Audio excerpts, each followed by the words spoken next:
Hello, welcome everyone. Today's lecture is going to be on bending in two dimensions. In your 213 or your structural or solid mechanics class, you would have essentially learned bending in one dimension, essentially where there is only a bending moment in one direction.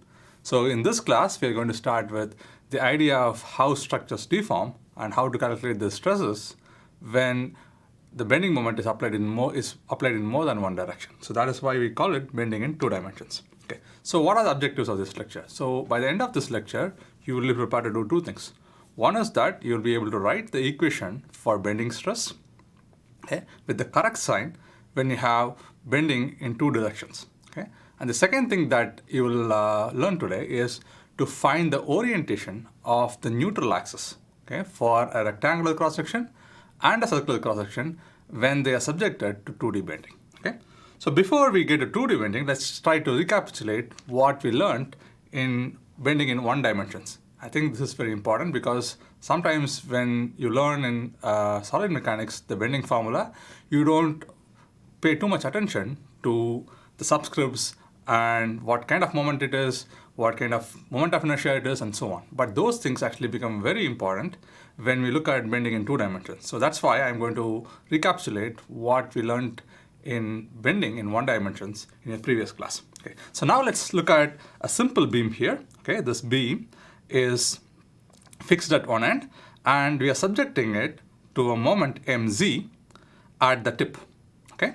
So this is the coordinate system. The x-axis is along the axis of the beam. The y-axis is vertical and z-axis comes out of the plane. Okay, so essentially we are just applying a single moment mz at the tip of the beam. Okay, and now we are interested in finding out what is the stress caused by this bending moment at any point in the cross section. Okay, because you are applying a concentrated moment at this point B, the bending moment at any cross section between A and B is going to be the same, and that is going to be mz. So if you take a section somewhere here and then draw the free body diagram, you have the applied mz here and the internal moment m here. Okay, and that should be equal to mz.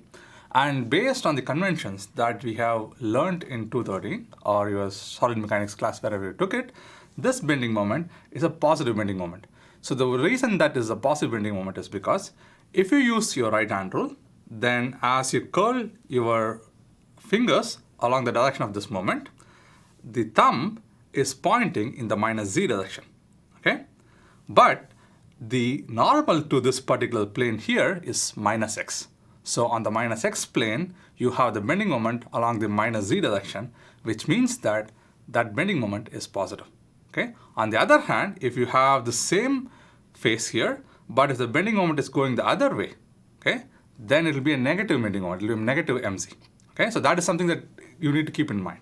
So because the face here is minus x, a minus mz is considered positive. Okay, so this bending moment here is considered positive. So at any point between A and B here, the bending moment m, the internal bending moment m, is positive. Okay, so now let's think a little bit further. So when you apply a bending moment mz like this, what would you expect? You would essentially expect this particular beam here to bend like that. Okay, so it will bend up. Okay, so when it bends up, this particular section here or this particular fiber here on the top is going to be under compression. On the other hand, the fiber on the bottom is going to be under tension. So that is something that you must keep in mind because this is essential to figure out this formula here. Okay, so the top fiber is in compression, the bottom fiber is in tension. The bending moment that you're applying is positive. Okay.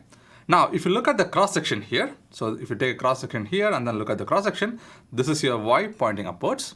This is your z pointing to the left. So the top is going to be under compression and this bottom is going to be under tension. Okay. So now if you look at the coordinates of the top section here or the top fiber here, the y coordinate is positive for the top fiber. Okay. So what do we know? The bending moment, that is for the cross section, it is positive. The y coordinate of the top fiber is positive, but we also know that that top fiber here is in compression. Okay, so now if you look at this formula here, your sigma is mz y over iz. That is what you would have learned. Okay, but in this case we know that mz is positive, y is positive for the top fiber. Iz is always positive because it's the area moment of inertia.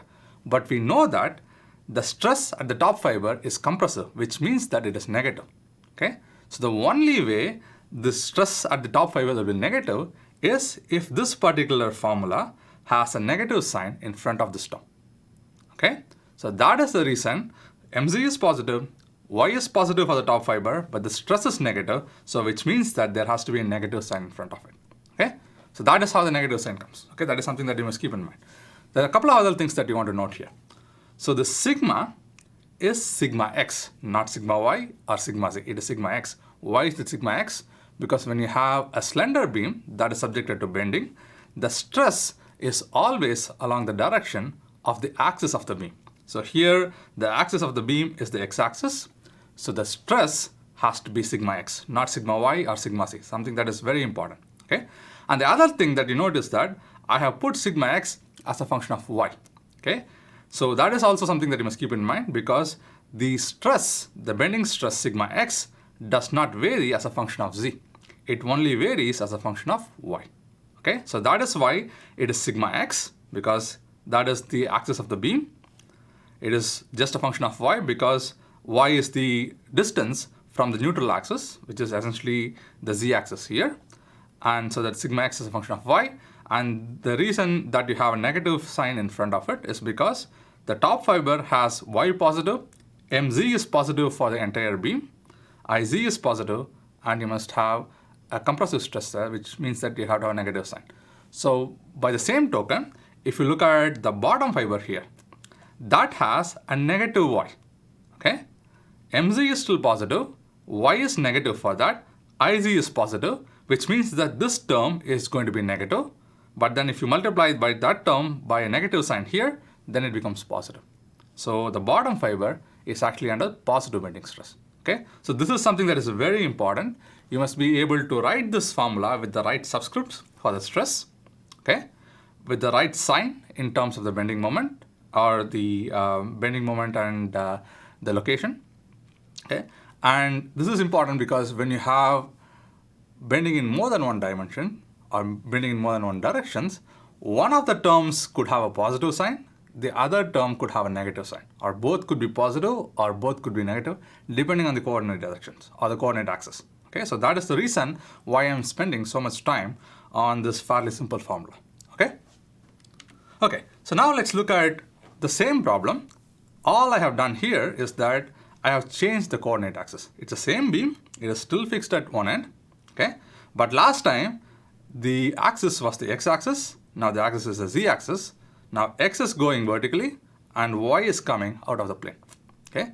So now, straight away you notice that the stress here is not sigma x anymore. It is sigma z because z is the axis of the beam, okay?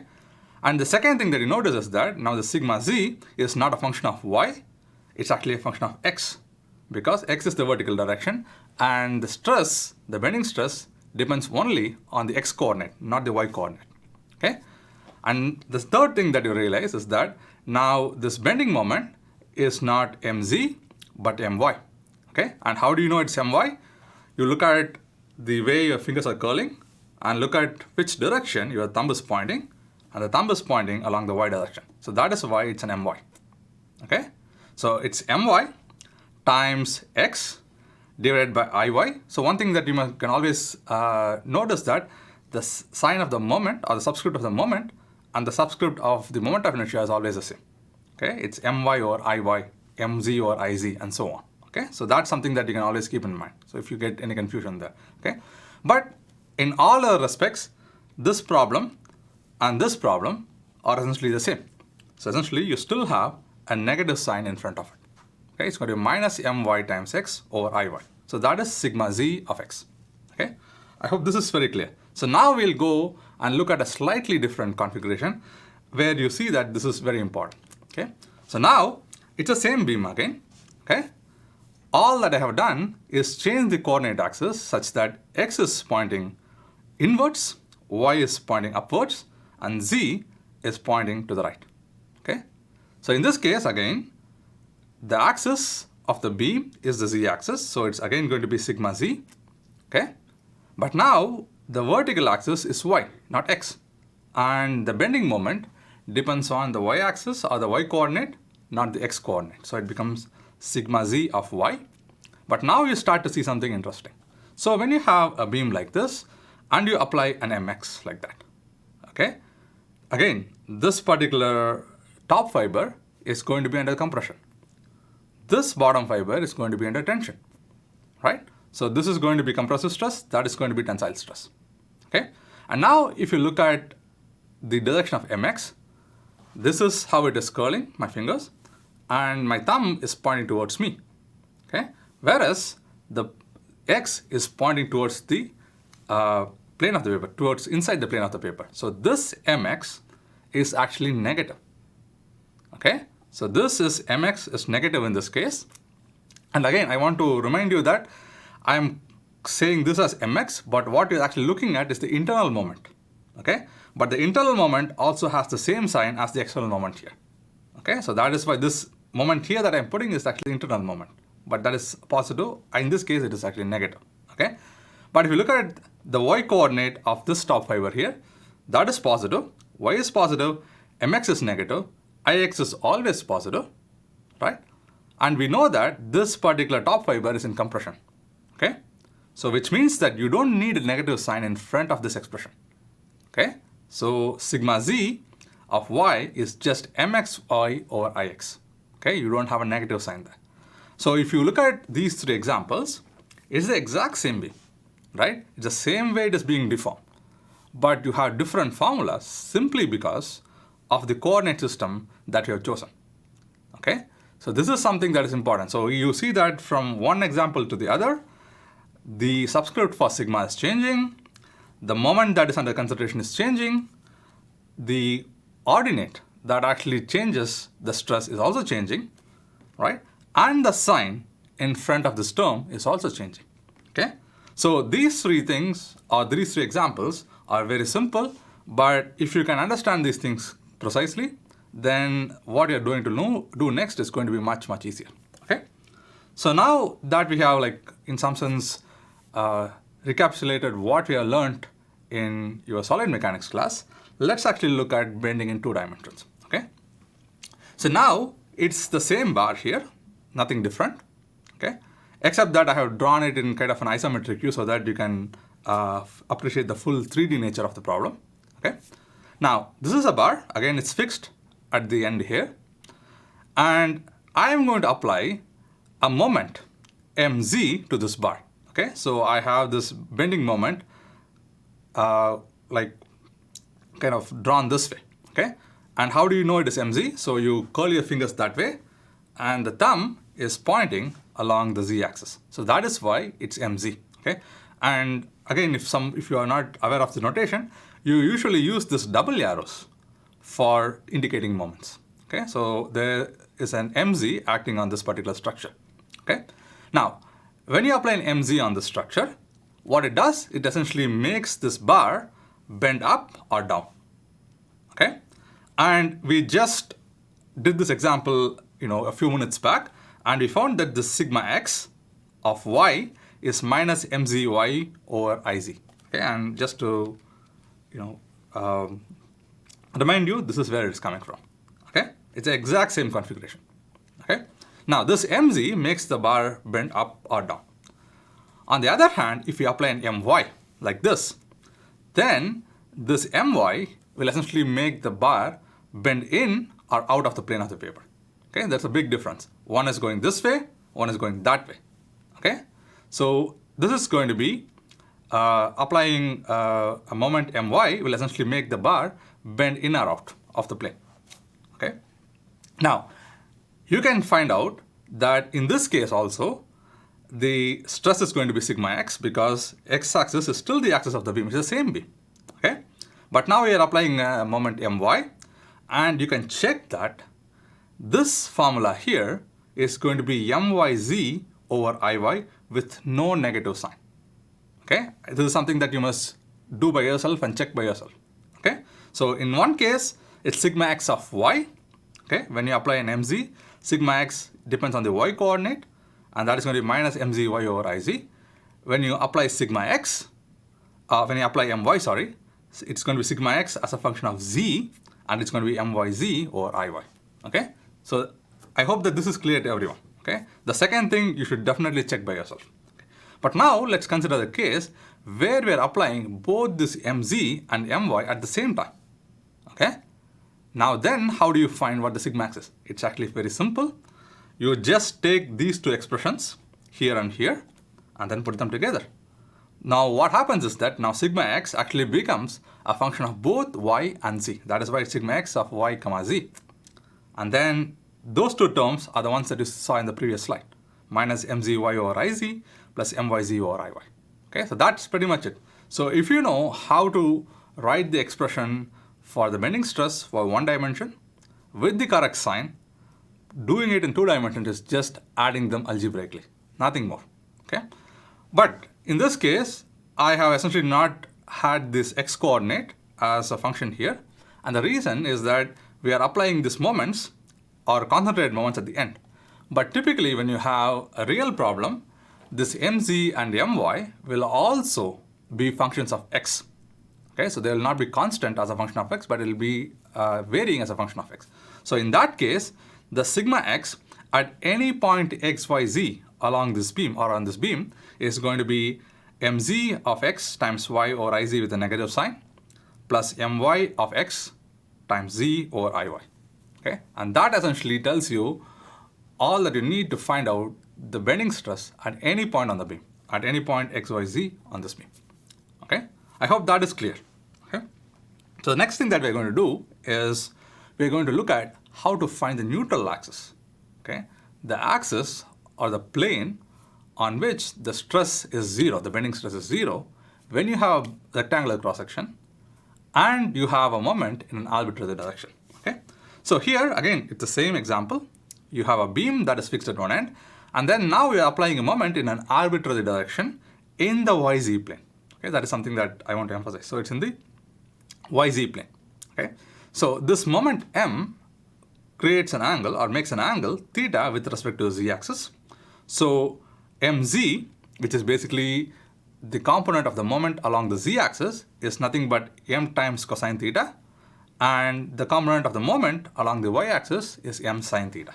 Okay, so you can either be given m and theta, or you can be given my and mz separately. Okay, but either way, you should be able to find the resultant moment or the individual components based on the angles.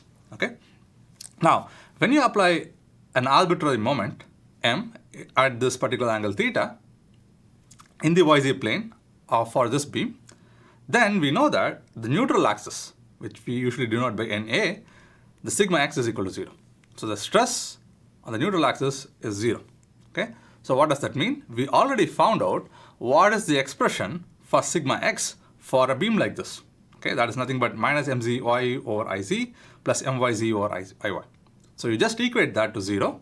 Okay, and then what you get is that you get expression like this, where y is my by mz times iz by iy times z. So essentially, this is an equation of line. So this tells you how the y coordinate varies as a function of z for the neutral axis.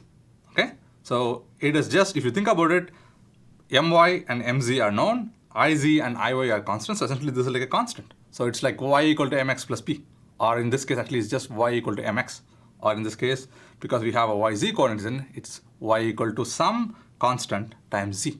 Okay, so that is the equation of line. You can actually simplify it a little bit more. We know that my by mz is actually equal to tan theta, because my by mz is going to be sin theta by cosine theta, which is nothing but tan theta. Okay, so y actually becomes iz by iy times tan theta times z. Okay, and this tells you something about where the neutral axis is. So if you think of an example like this, where the height of the beam is larger than the width of the beam, in that case, your iz, the moment of inertia about the z-axis, is going to be larger than the moment of inertia about the y-axis. So iz by iy will be greater than 1. So if this is the angle theta, okay, then the neutral axis is going to be a little bit steeper. So it is going to be a little bit like that rather than this way, because this factor here is greater than 1. So y actually varies faster than with respect to tan theta. Okay, so essentially this becomes your neutral axis. So in this case, your bending moment is along this direction, but the neutral axis is a little bit steeper. On the other hand, if this particular cross-section was wider than it is taller, then in that case, your neutral axis would be like that, in this direction. Let me actually just draw this. It'll be more like this. That will be the neutral axis. Okay, when h is less than b. So this is your h, and that is less than. That is the b. Okay, so that is how you find the neutral axis for a rectangular cross section. Okay, so again, I didn't draw this precisely. This goes to the centroid of the cross section. Okay, so this equation here basically, or this equation here basically tells you how to find the equation of the neutral axis for a rectangular cross section. Okay, now when you go from a rectangular cross section to a circular cross section, things become a little bit easier, and the reason is because for a circular cross section, your Iy and Iz are the same. So this expression y equal to Iz by Iy times tan theta times z essentially becomes, this factor becomes 1, so it becomes just y equal to z tan theta. Okay, so what does that actually mean? So if you look at a cross section like this, okay, and this is your y-axis and that is your z-axis, and let's say this is your direction of the resultant moment. So let's say that angle is theta. Okay, so the equation of this line is actually y equal to z tan theta. Okay, and what you see is that the equation of, the neutral axis, this is the equation of the neutral axis, is actually same as that particular equation that I wrote there. So what it essentially means is that the direction of the moment and the neutral axis essentially coincide. So for a circular cross section, as long as you know, the moment you know what is the direction of the resultant moment, that automatically is the direction of the neutral axis. So essentially the neutral axis aligns with the direction of the resultant moment, which is not the case when you have a rectangular cross section, just as we saw here. So the moment here is in some direction, the neutral axis could be in different directions, here or here, depending on whether the cross section is narrow or wide. Okay, but for a circular cross section, the neutral axis is always along the direction of the resultant moment. Okay, so in this lecture we have essentially covered something that is very important. This is something that we'll keep using again and again and again in this class. So make sure that you understand these concepts clearly, and I will see you in the next class. Thank you.